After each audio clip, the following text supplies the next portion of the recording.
성경 말씀 봉독해 드리겠습니다. 오늘 하나님께서 우리에게 주시는 말씀은 신약 성경 에베소서 4장 23절, 24절 말씀입니다.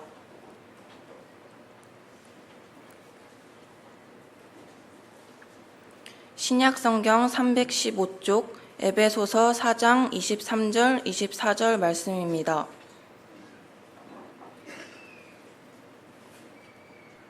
에베소서 4장 23절, 24절 말씀 제가 봉독하겠습니다.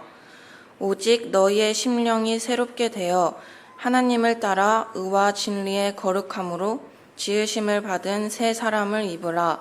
아멘.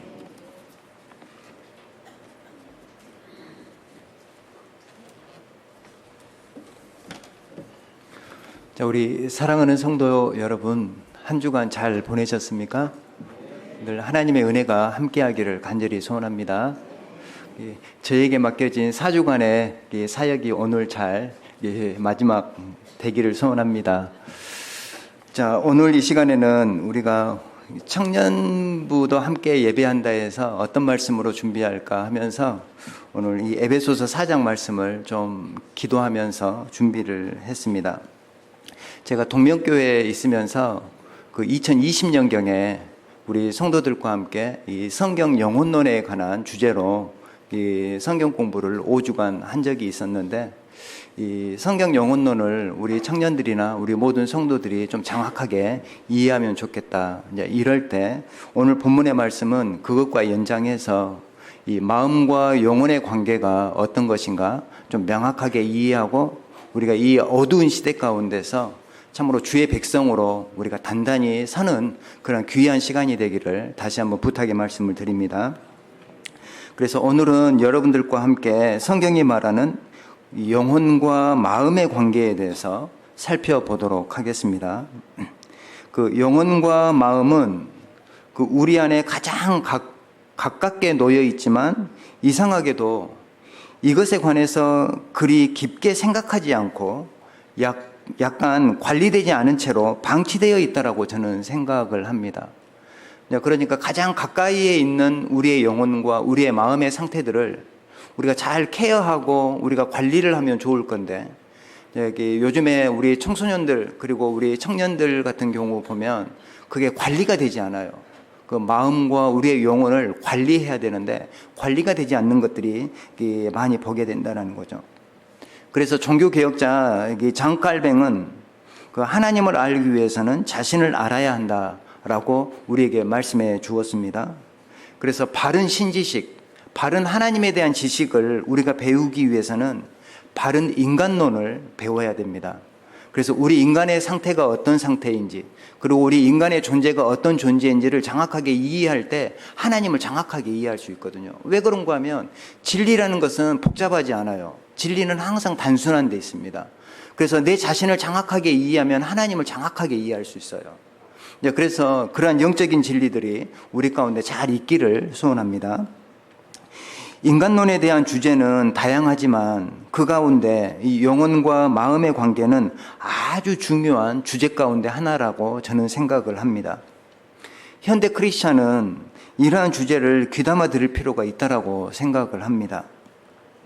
오늘 우리 대표기도한 우리 청년의 기도 가운데도 우리 요즘의 청년들이 참으로 어려운 마음의 상태를 안고 살아가는 청년들이 많이 있다라고 기도를 했는데, 우리가 이러한 주제를 귀담아 들을 필요가 있는 게 마음의 병을 안고 살아가는 사람들이 많은데 그 치유책을 정확하게 알지 못하고 그 세상적인 방법으로 상처 입은 자신의 마음 치료를 하려고 하다 보니까 이게 한계점에 이게 머무르게 되는 거거든요. 물론 그렇다고 해서 제가 요즘에 있는 현대 정신의학이나 그리고 상담치료 이런 것들을 부정하는 것은 아니에요. 이게 필요하죠. 우리가 아프면 병원 가서 치료를 하는 것처럼 우리가 마음이 좀 어려움이 있으면 그런 데 가서 우리가 치료를 받고 상담받고 하는 거, 그건 적극적으로 해야 돼요. 그러지만 다만 저는 여기에서 성경이 가르치는 이 영혼과 마음이 무엇인지 그리고 깊게 한번 고민해 보자는 이러한 차원에서 오늘 말씀을 준비했고, 여러분들이 오늘 저의 말씀을 경청해 주시면 감사하겠습니다. 이 마음과 영혼의 관계에서 저는 이 시간에 여러분들에게 꼭 기억해야 할 세 가지 교훈만 짧게 말씀을 나누도록 하겠습니다. 그 가운데 첫 번째가 어떤 거냐면요. 이 오늘 본문에 나와 있는 대로 오늘 본문을 자세히 보면 이렇게 되어져 있거든요. 오직 너희의 심령이 새롭게 되어 라고 되어져 있거든요. 그래서 첫 번째 우리가 기억해야 될 게 어떤 거냐면 심령은 내가 새롭게 하는 것이 아니고요. 하나님의 은혜로 새롭게 된다라는 사실이에요. 다시 한번 말씀을 드립니다.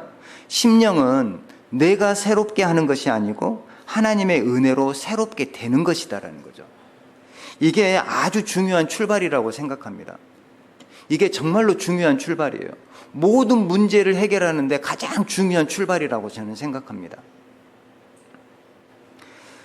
자, 그러면 하나님의 은혜로 새롭게 된다라는 것은 그러면 우리는 아무것도 하지 말라라는 말인가? 하나님이 전적인 은혜로 우리를 치유해 준다면 그럼 우리는 그냥 손 놓고 있어야 된다? 이런 말은 절대 아닌 거죠. 우리는 우리 마음을 케어하고 그리고 우리 마음을 단단하게 연단하고 그리고 우리 마음을 새롭게 하려고 노력하는 것은 당연해요. 이제 그렇게 하지 말라는 말이 아닙니다. 그런데 이 모든 것 뒤에 우리가 항상 기억해야 할 것이 무엇이냐? 하나님이 내 인생의 주인이고 하나님이 나보다 나를 더 잘 알고 계신다라는 그런 분명한 사실을 우리가 인정해 드려야 된다는 겁니다. 아, 하나님은 날 모를 거야. 우리 부모님은 내 사정 정확하게 모르실 거야. 하면서 부모님과 대화를 단절하게 되면 이게 정말로 단절이 되는 거예요. 이러는 것처럼 하나님은 내 속사정 잘 모르실 거야. 이렇게 힘들고 괴로운데 하나님은 뭐 나타나 주지도 않으시고 힘든 상황에서 나를 그냥 방치해 놓으신 것 같으니까 하나님은 나를 모르시는 것 같아 라고 한다면 이건 해결책이 없는 거예요. 그러나 오늘 본문에 보면 하나님이 내 인생의 주인이고 하나님이 나보다 나를 더 잘 알고 계신다라는 것을 우리가 겸허하게 인정하는 거. 하나님, 지금 내가 비록 힘들고 어렵고 정말로 참기 어려운 상황 속에 놓여 있지만 하나님은 반드시 나의 속사정을 다 알고 계실 줄로 믿습니다. 언젠가는 하나님이 나에게 빛을 주실 줄로 믿습니다. 라고 하면서 인내하면서 그러한 어려움들을 이겨내게 만드는 이제 이러한 어떤 것들이 하나님의 은혜가 우리 가운데 임할 때 가능하다는 거죠.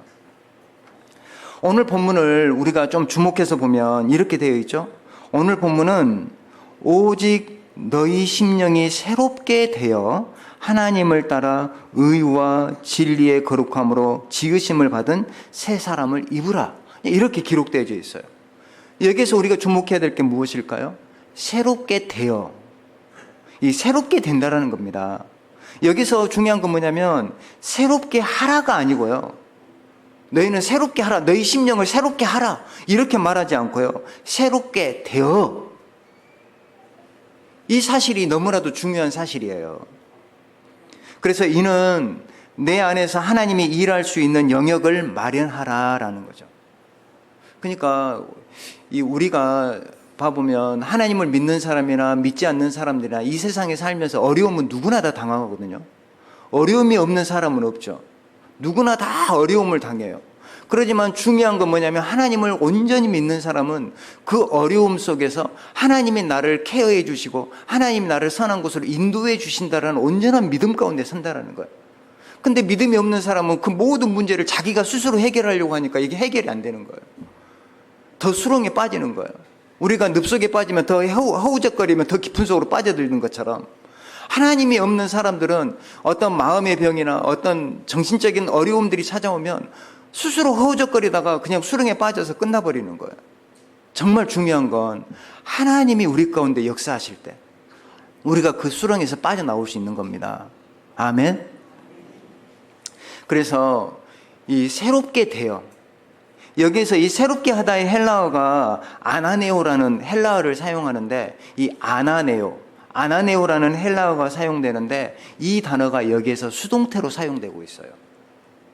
그러니까 새롭게 하라가 아니고 하나님의 은혜로 우리가 새롭게 되어야 한다는 걸 가르치고 있는 표현이다라는 겁니다.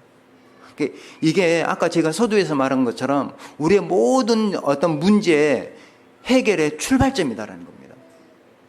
출발점. 우리가 우리의 심령을 새롭게 하는 것이 아니고요.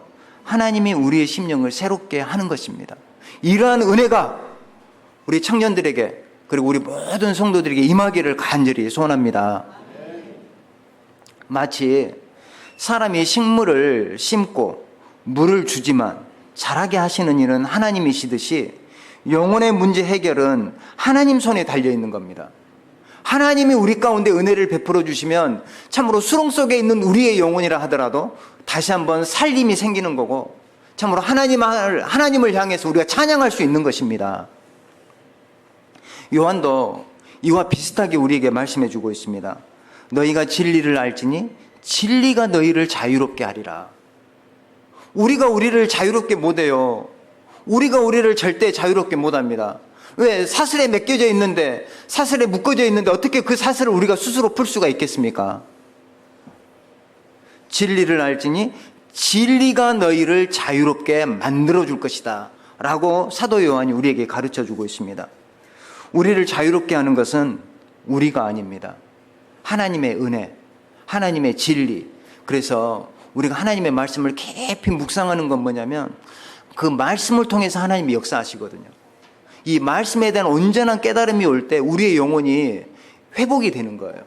마치 사람이 아프더라도 잠을 깊이 자면 그 잠을 통해서 우리의 몸이 회복되듯이 참으로 우리의 심령과 우리의 영혼도 하나님의 말씀을 깊이 묵상하면서 말씀에 대한 깨달음이 생길 때 그 과정을 통해서 하나님이 우리의 영혼에 치유를 더하여 주신다라는 것입니다. 그래서 말씀의 깨달음, 말씀을 사모하는 우리 모두가 되기를 다시 한번 부탁의 말씀을 드립니다. 그 다음에 두 번째는 이 마음과 영혼의 관계를 알아야 돼요. 마음과 영혼의 관계를 정확하게 알 필요가 있다라는 거죠. 오늘 본문에 나오는 이 심령이라는 단어가요, 어떤 뜻으로 사용이 되었을까요? 이 심령이라는 단어, 이 심령이라는 단어는 이 원어적으로 보면 이렇게 기록되어 있거든요. 마음에 있는 영이에요. 마음에 있는 영이 새롭게 되어라고 되어져 있어요. 그러니까 마음에 우리의 영혼이 머물러서 하나님을 바라보는 이런 어떤 구조를 가지고 있는 게 심령이라는 단어거든요. 그러니까 이 에베소서 4장 23절에 나와 있는 이 심령은 이 신약성경을 보면 심령이라는 단어들이 많이 있거든요. 심령. 근데 원어적으로 보면 이 에베소서 4장 23절에 나와 있는 이 심령의 단어는 원어가 약간 달라요. 너희 마음속에 있는 영혼이라는 단어로 사용이 된 것을 한글로 심령으로 번역을 해놨다라는 거죠. 그런데 이것과 비슷한 어떤 구절이 나오거든요. 우리 스크린 화면 띄워질 건데 베드로전서 3장 4절 말씀 우리가 다 같이 한번 읽어볼까요? 베드로전서 3장 4절 말씀. 자, 시작. 오직 마음에 숨은 사람을 온유하고 안전한 심령에 썩지 아니할 것으로 하라. 이는 하나님 앞에서 값진 것이니라. 그러니까 이게 사도 베드로가 너희의 단장을 외모만 꾸미지 말고 너희 속사람을 꾸며라. 단단하게 꾸며라. 하나님 보시기에 아름답게 꾸며라. 이렇게 말하는 말씀 가운데 주어진 건데 여기 보면 마음에 숨은 사람. 마음에 숨어 있대요, 사람이. 우리 속사람이라는 거죠. 우리가 오늘 본문에 비춰서 보면 우리 마음에 있는 우리의 영혼을 하나님 말씀으로 잘 단장하라. 이런 말씀으로 이해가 될 수 있다는 거죠. 그래서 마음에 숨은 사람, 이게 오늘 본문에서는 심령으로 번역이 되었는데 이 새롭게 된다라는 것은 마음의 영이 새롭게 된다라는 거예요. 이게 새롭게 되어 무엇이요? 자, 무엇이 새롭게 된다고요? 마음에 있는 우리의 영혼이 새롭게 되어라고 표현하고 있다라는 사실이에요. 마음과 영혼의 관계를 우리가 잘 아셔야 돼요. 마음이 치료되는 것도 중요하지만요, 마음의 주인인 영혼이 새롭게 되는 것이 더 중요한 문제일 수 있다라는 거예요. 그러니까 마치 비유적으로 말씀을 드리자면 이런 거죠. 마음과 영혼의 관계를 우리가 비유적으로 말씀을 드릴게요. 마치 이런 것과 비슷해요. 한 집안에 가정이 있는데 가정 사람들의 관계가 너무 힘들어요. 아빠, 엄마 관계도, 그리고 부부 관계도 힘들고, 그리고 이게 어두운 관계인데 집만 화려하다고 생각해 보세요. 그럼 그건 행복한 가정이라고 말할 수 없죠. 그러는 것처럼 우리의 마음적인 부분과 우리의 영혼적인 부분이 있을 때 정말 먼저 우리가 관심을 가져야 되는 게 그 마음의 주인인 우리 영혼이 살아 있어야 돼요. 그러면 우리의 마음이 어찌 보면 저절로 회복이 되는데, 그 순서, 우리 영혼의 문제는 전혀 고려치 않고 마음적인 부분만 막 이게 치유하려다 보면 이게 뭐냐면 마치 돈은 엄청나게 가지고 있는데 늘 굶고 사는 사람과 같은, 똑같은 이런 상황과 비슷한 상황이 된다는 거죠. 이것과 관련해서요, 우리가 마음과 영혼의 관계와 관련해서 우리가 시편 51편 10절의 말씀도 우리가 한번 살펴보도록 하겠습니다. 스크린에 나와 있으니까요, 우리 다 같이 한번 읽어볼까요? 자, 시작. 그러므로 생명을 사랑하고 좋은 날 보기를 원하는 자는 혀를 금하며 악한 말을 그치며 그 입술로 거짓을 말하지 말고. 10절 맞는가요? 우리가 성경을 다시 한번 찾아볼까요? 우리가 시편 51편 한번 찾아보겠습니다. 저 스크린 본문에 정확한지 모르겠네요. 자, 시편 51편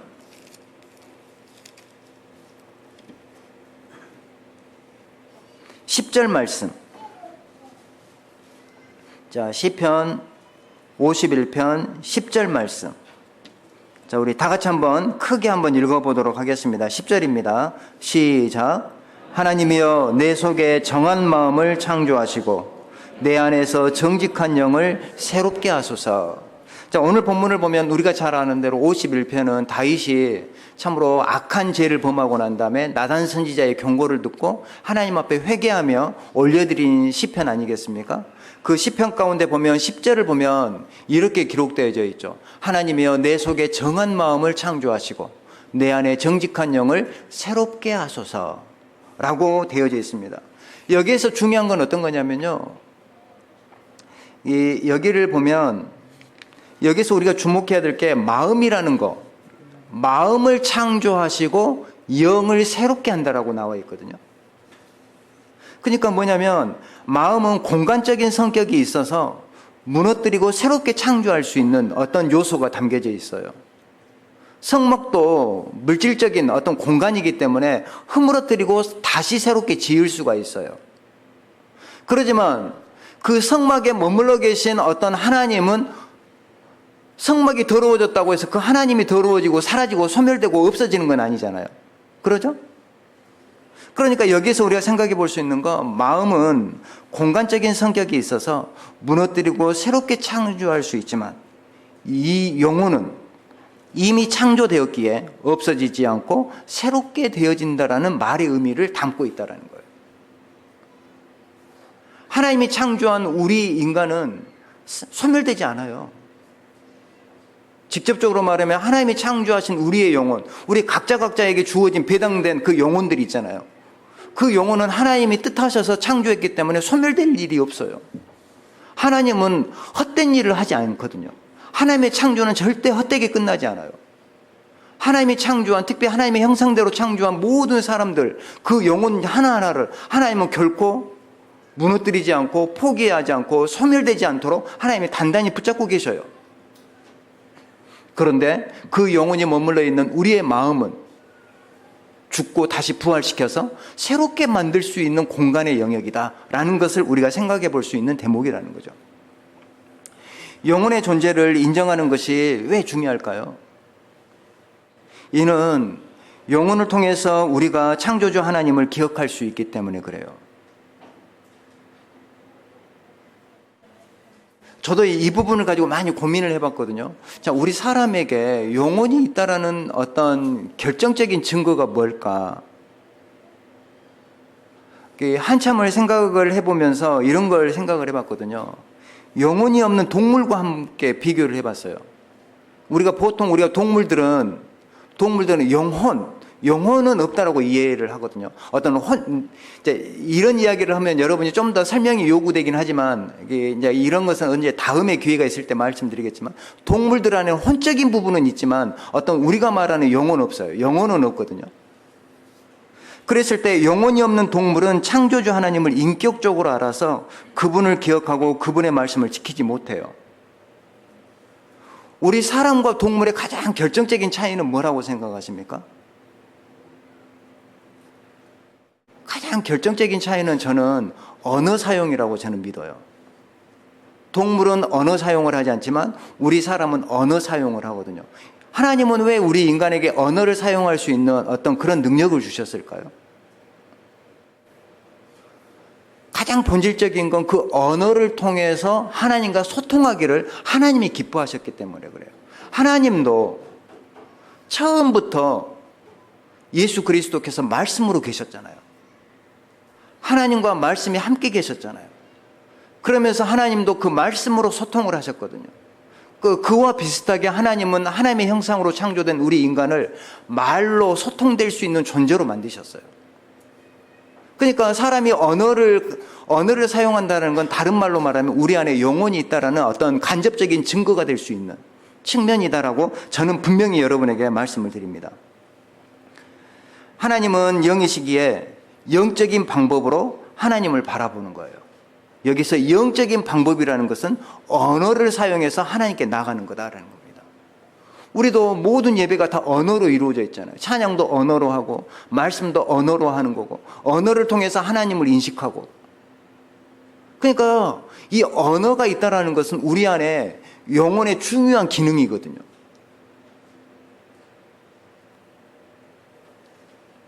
그래서 이 마음과 영혼의 어떤 그 관계, 마음은 영혼이 머무른 초소의 개념이 강하다라고 우리가 말씀을 드릴 수 있습니다.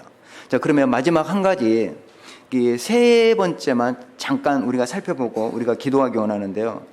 세 번째는 어떤 거냐면요, 영혼의 초소인 이 마음은요 아주 미묘해서 어떻게 관리되느냐에 따라 신령한 장소가 될 수도 있고 아니면 육체적인 영역으로 머무를 수도 있다는 거예요. 이게 상당히 중요합니다. 이 마음이라는 것은 우리 영혼이 머무른 공간인데 그 마음이 어떻게 관리되느냐에 따라 신령한 장소가 될 수 있고 그렇지 않으면 그냥 육적인 존재로 머무를 수 있다는 거예요. 오늘날 이 과학과 철학은 인간의 주체인 영혼을 인정하지 않는 방향으로 가고 있지 않습니까? 그래서 요즘에 정신과학이나 요즘에 뇌과학을 강조하는 사람들을 보면 거의 대부분 영혼의 존재를 믿지 않아요. 그냥 원인과 결과로 우리 인간의 모든 행동을 파악하려고 할 뿐이지 어떤 영적인 부분을 다루지 않습니다. 그리고 오늘날 과학과 어떤 모든 것들이 이런 쪽으로 우리 눈에 보이는 것으로만 모든 걸 파악하려고 하는 어떤 경향을 가지고 있어요. 그리고 영혼을 무시하고 마음의 문제만 다룰 때가 있어요. 우리가 과학사를 보게 되면요, 예전에 고대 철학자들은 그나마 이게 불신자 철학자 하더라도 고대 어떤 철학자들은 대부분 영적인 부분, 어떤 영혼적인 부분을 인정하면서 논의를 했거든요. 그런데 이 과학이 조금씩 발전되면서 데카르트 한 번쯤 들어보셨죠? 데카르트 철학자. 여기 때부터 영혼의 존재를 살짝 빼고 무엇이 강조가 됐냐면 마음이 강조가 돼요. 그러니까 이게 주체가 이제 사라져버리고 이제 어떤 공간적인 마음의 상태가 어떤 전반적인 부분을 차지하게 되는 이런 과정 속에서 이제 뇌과학, 요즘에는 뇌과학이 강조가 되는 이런 흐름들을 우리가 느껴볼 수 있는 거거든요. 영혼의 초소인 마음은 묘한 구석이 있습니다. 영혼은 영적인 영역이지 않습니까? 우리 영혼은 영적인 부분이에요. 영적인 존재예요. 그래서 우리가 철학적인 용어를 쓴다면 형이 상학이에요. 우리의 영혼은. 그렇지만 그 영혼이 머물러 있는 우리의 마음은 사람의 몸이거든요. 그래서 물질적인 영역, 철학적인 용어를 사용하자면 형이 하학에 속해요. 그런데 정말 중요한 건 뭡니까? 이 마음이라는 것은 영적인 영역과 물질적인 영역이 만나는 장소가 되는 거예요. 어마어마한 장소예요. 우리의 마음이라는 게. 우리의 마음이라는 게, 우리의 몸은 육체잖아요. 그러나 우리의 육체가 하나님과 만나고 우리의 영혼이 만나는 그런 어떤 장소적인 역할을 하거든요. 이게 무슨 말이냐면요, 제가 여러분이 좀 더 쉽게 이해할 수 있게끔 다른 예를 좀 설명해 드릴게요. 우리가 광야에 세워진 성막을 한번 생각해 보시길 바랍니다. 성막. 자, 성막은 거룩한 장소예요. 하나님이 머물러 계신 곳, 하나님이 임재하시는 곳으로 우리가 일반적으로 알고 있어요. 그런데 그것이 무엇으로 만들어졌어요? 성막이. 뭐 하나님의 머물러 있는 영적인 어떤 장소이기 때문에 어떤 영적인 물질로 만들어졌는가요? 성막이요? 그러지 않습니다. 우리가 출애굽기를 보면 성막은 무엇으로 만들어졌느냐면 백성들이 바친 재료들을 통해서 만들어졌어요. 하나하나 모든 게 다.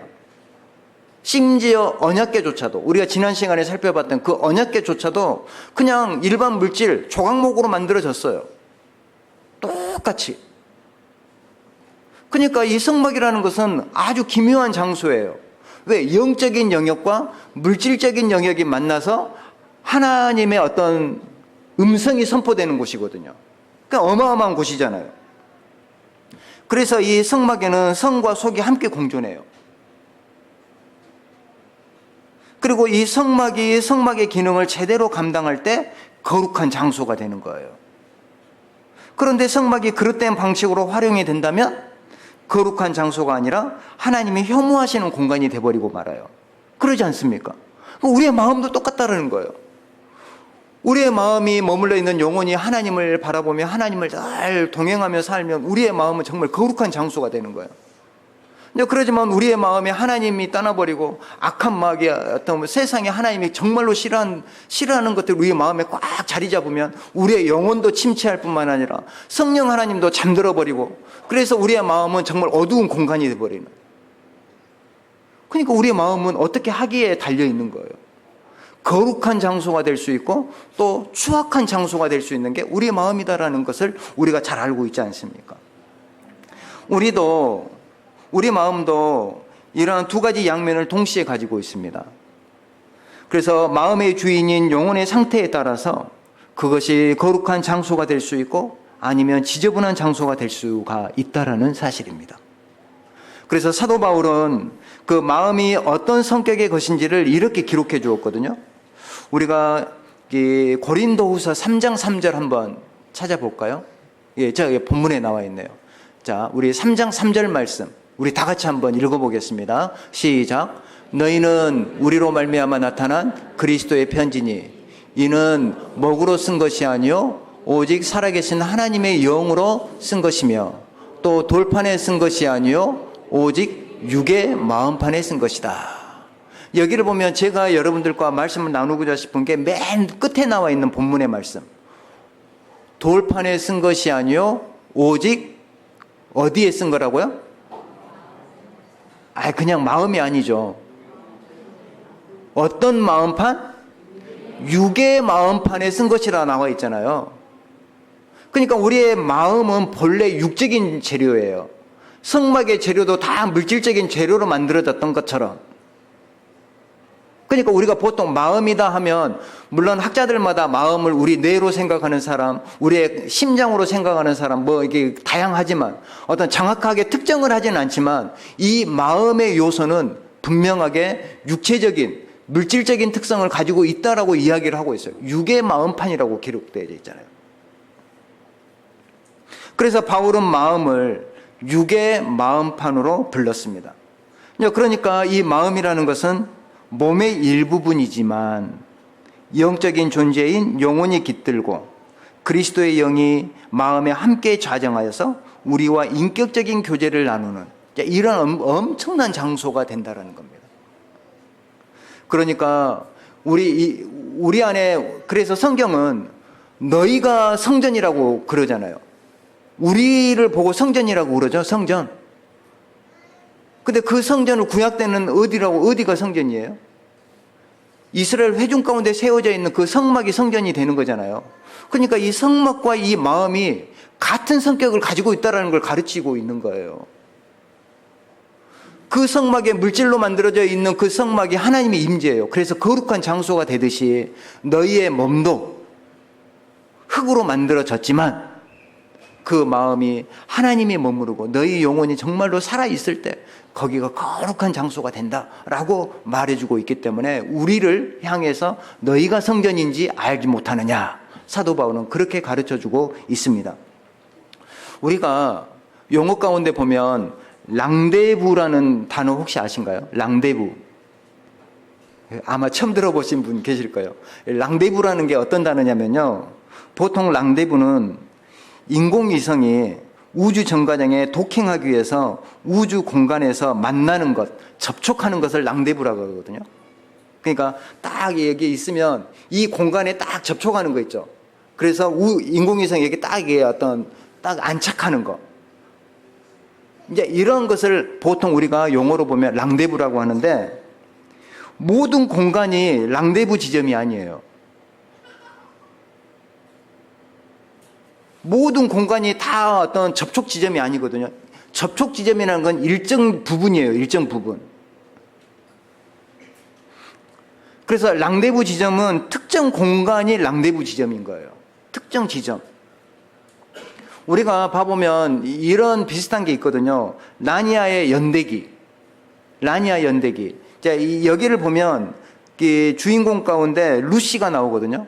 그 루시가 옷장을 통해서 나니아라는 비밀스러운 세계로 들어가는 공간이 되잖아요. 그 옷장을 딱 열고 들어갔더니 새로운 세계가 들어가는 거예요. 그러니까 봐보면 그 옷장이라는 건 현실 세계와 어떤 신비한 세계를 연결해주는 랑데부 지점이 되는 거예요. 이게 쭉 통하는. 그러니까 모든 공간이 다 옷장이 아니잖아요. 그러니까 모든 공간이 다 새로운 세계로 가는 게 아니라 특정 부분에서 새로운 세계로 들어가는 어떤 그 지점, 이걸 랑데부 지점이라고 말을 합니다. 이와 비슷한 이야기가 또 성경에도 나와 있거든요. 성경에 보면 야곱이 형을 피해 밧단 아람으로 도망치지 않습니까? 그리고 이 베델이라는 곳에서 이 야곱이 잠이 들었어요. 근데 잠을 자다가 어떤 꿈을 꾸느냐면 사닥다리 환상의 꿈을 꿉니다. 그래서 천사가 오르락 내리락 하고 그 사닥다리 맨 위에서 하나님이 야곱에게 말하는 그 환상을 보게 돼요.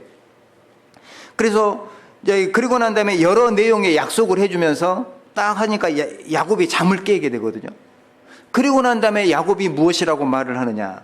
창세기 28장 17절 말씀 우리 한번 띄워주시면 보겠습니다. 자, 화면 한번 봐보겠습니다. 같이 읽어보겠습니다. 시작. 이에 두려워하여 이르되 두렵도다. 이곳이여 이곳은 다름이 아닌 하나님의 집이요 이는 하늘의 문이로라 하고. 그러니까 야곱이 그 환상을 보고 난 다음에 딱 깨어나서 고백했던 내용이거든요. 두렵다 라고 하면서 여기가 하나님의 집이요 여기가 하늘의 문이다 라고 이야기를 한 거거든요. 그러니까 이게 뭐냐면 그 어떤 그 시점, 그 공간에서 야곱은 하나님의 세계를 경험한 거예요.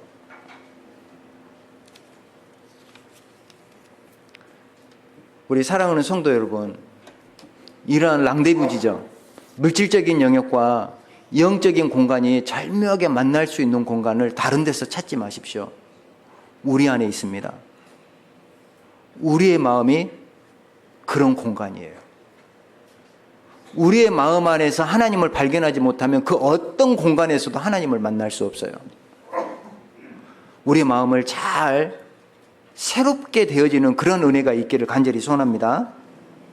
하나님은 우리 인류에게 물질 세계 그리고 현실 세계에서 영원한 하나님 그리고 하나님이 계시는 영원한 나라를 경험할 수 있는 통로를 주셨는데, 그것이 구약에서는 성막이었고요.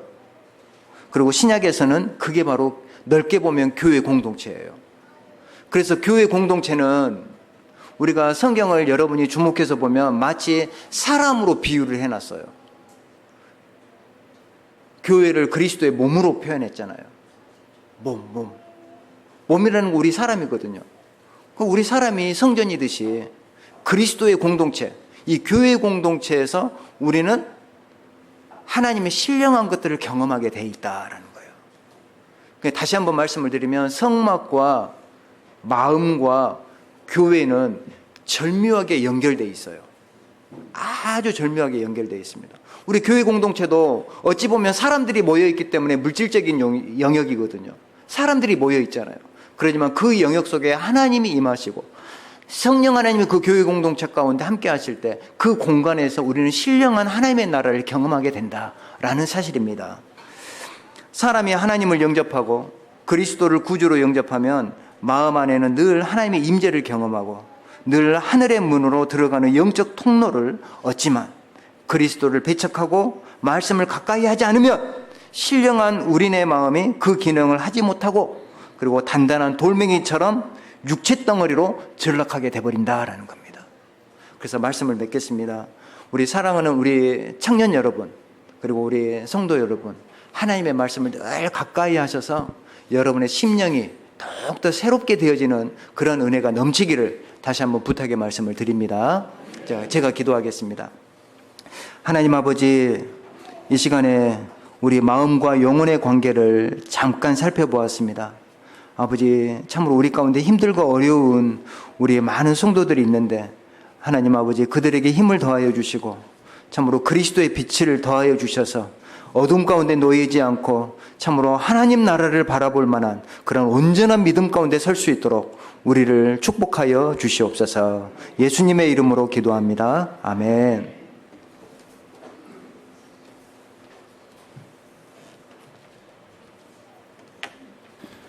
영광교회 처음 오신 분들을 환영합니다. 등록하시면 위에서 기도하며 섬기겠습니다.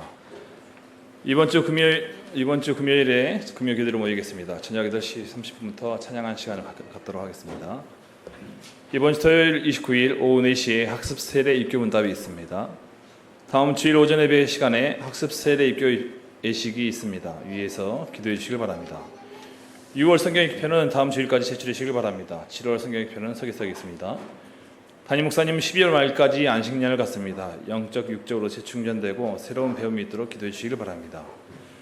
6월 4주간 주일 오전 예배 말씀은 최종 목사님께서 전해주셨습니다. 바쁘신 일정 가운데 설교도 섬겨주셔서 감사드립니다. 주일 수요 예배 시작 전에 미리 오셔서 예배를 준비하시길 바랍니다. 최소한 10분 전에 와서 기도와 설교 본문 묵상으로 예배를 준비하시길 바랍니다. 이번 주 식당 공사는 한나에 지원되며 다음 주는 청년부에서 섬겨주시도록 하겠습니다. 이상입니다. 우리 찬송가 365장 찬양하겠습니다.